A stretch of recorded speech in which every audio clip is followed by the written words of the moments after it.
안녕하세요. 중고청 예배 시간에 함께하지 못하는 여러분들을 위해 이 말씀 영상을 준비했습니다. 이 말씀 영상으로도 여러분들이 하나님 말씀으로 바로 서기를 간절히 소망합니다. 이번 주는 저번 주는 추수감사절에 대한 이야기를 나눴고, 그 저번 주에는 북이스라엘의 왕이었던 여호람에 대해서 이야기를 나눴습니다. 이번에는 이제 북이스라엘이 아닌 남유다에 이제 등극했던 왕에 대해서 이야기를 나눠보도록 하겠습니다. 요람이라고 하는 이 왕은 사실 여호람이라고 불려지기도 했습니다.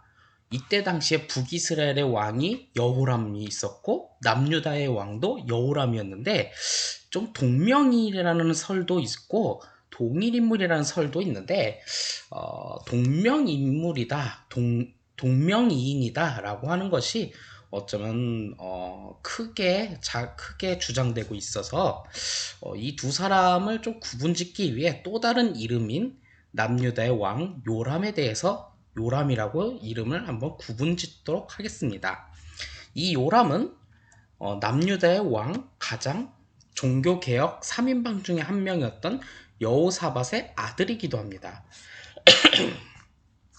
여호사밧의 아들이고, 그가 32살의 나이에 유다 왕에 등극했고 8년 동안 남유다를 통치했다고 성경에 기록되어 있던 인물입니다.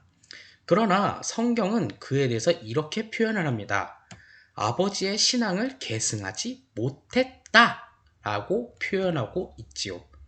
우리가 보통 아버지는 유명한 신앙인이다, 아버지는 종교개혁자이다, 하나님을 잘 의지했다 하면 보통 자녀들도 잘 될 텐데 왜 그렇지 못할까 하는 생각이 들 때도 있습니다. 이것에 대해서 성경은 남유다의 왕 요람이 아버지의 신앙을 계승하지 못한 이유에 대해서 이렇게 설명하고 있습니다. 특별히 이때 당시에 국제결혼, 특별히 북이스라엘과 남유다 사이에 혼인동맹이 이루어졌던 때인데, 북이스라엘의 아합과 이세벨의 딸인 아달랴가 요람이 서로 결혼했기 때문이다 라고 말을 하고 있습니다. 아니, 결혼했다고 해서 신앙을 계승하지 못했다? 라고 생각하는 건 조금 이해가 안 될 수도 있는데, 이건 그만큼 새롭게 결혼했던 아달랴라는 사람이 그만큼 특별하기 때문이죠. 나중에 얘기가 나오겠지만 이 아달랴는 누구인고 하면, 여호와 하나님을 섬기지 않고 하나님 앞에서 악을 행하고 바알 숭배를 장려했던 사람이었죠. 그의 어머니처럼. 그리고 나중에 훗날 다윗의 왕과 자손들을 다 죽이고 스스로 왕에 등극하는 그런 쿠데타를 일으키게 되는 사람이기도 합니다. 나중에 물론 이 사람은 축출되기도 하는데 그건 나중 이야기니 그건 그때 가서 이야기하도록 하죠.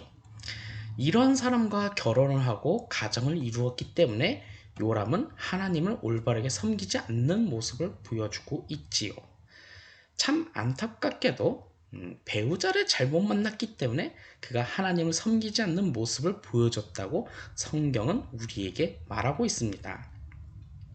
그렇기 때문에 어쩌면 우리는 결혼을 위해, 좋은 배우자를 위해 어쩌면 기도하는 습관이 어쩌면 지금부터 이루어져야 한다고 성경은 말하고 있죠. 왜냐하면 가정은 하나님을 향한 믿음의 출발점이기 때문이라고 성경은 말하고 있습니다. 또한 남유다의 왕들을 소개할 때 하나의 공통점이 있습니다. 왜냐? 그것은 왕의 어머니가 누구인지를 소개하고 있지요. 그 왕의 어머니를 소개하는 이유는 당연히 어머니가 가르치는 훈육, 양육 방식이 그만큼 중요하기 때문입니다. 그에 비해 북이스라엘은 왕의 어머니가 누구인지 따위는 소개하지 않습니다. 그러나 유일하게 남유다의 왕들을 소개할 때 유일하게 한 사람, 요람, 남유다의 요람만큼은 어머니가 누구인지에 대해서는 말하고 있지 않지요. 이것은 요람이 믿음을 떠나자 어머니가 훈육하지 않고 가정교육도 제대로 시키지 않았다는 것을 암묵적으로 말하고 있습니다. 그리고 또한 아버지였던 여호사밧 또한 아들의 신앙교육에 대해서 무관심했다는 것을 말하고 있기도 하죠. 그렇기 때문에 요람은 왕에 등극했어도 신앙교육을 제대로 받지 않았기 때문에 여호와 하나님을 섬기지 않고 하나님 앞에서 악을 행하는 왕들 중에 한 사람의 모습을 보여주었다고 성경은 말하고 있습니다. 이건 그만큼 어렸을 때의 교육이 굉장히 중요했고 그것이 없으니 아나무인하게 자라왔다고 성경은 말하고 있습니다. 그리고 우리는 어떻게 살아가야 할지를 이야기하고 있죠. 우리는 어렸을 적에 어른들의 잔소리 듣고 싶지 않습니다. 그러기도 하겠죠. 하지만 그 가운데 우리가 반드시 알아둬야 할 것들이 있습니다. 왜냐? 나와 이웃 간의 관계에 대한 훈육과 예절이죠. 그것을 지키지 않았을 땐 그들과 함께 더불어 살아갈 수 없다는 것을 말하고 있습니다. 함께 그들과 살아가는 것.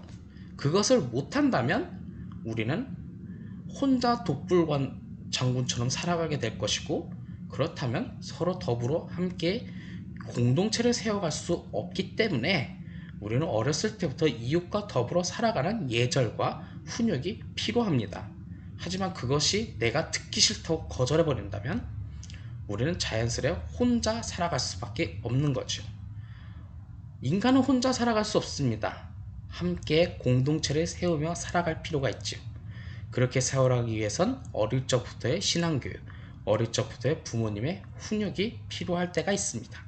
그러니 그 훈육이 잘 듣고 여러분들이 바르게 살아갈 수 있는 여러분들이 되었으면 좋겠습니다. 그리고 그 가운데 하나님의 신앙교육, 여호와의 신앙교육을 반드시 배워가며 여호와 하나님을 섬기며 살아가는 여러분들이 될 수 있기를 간절히 소망합니다.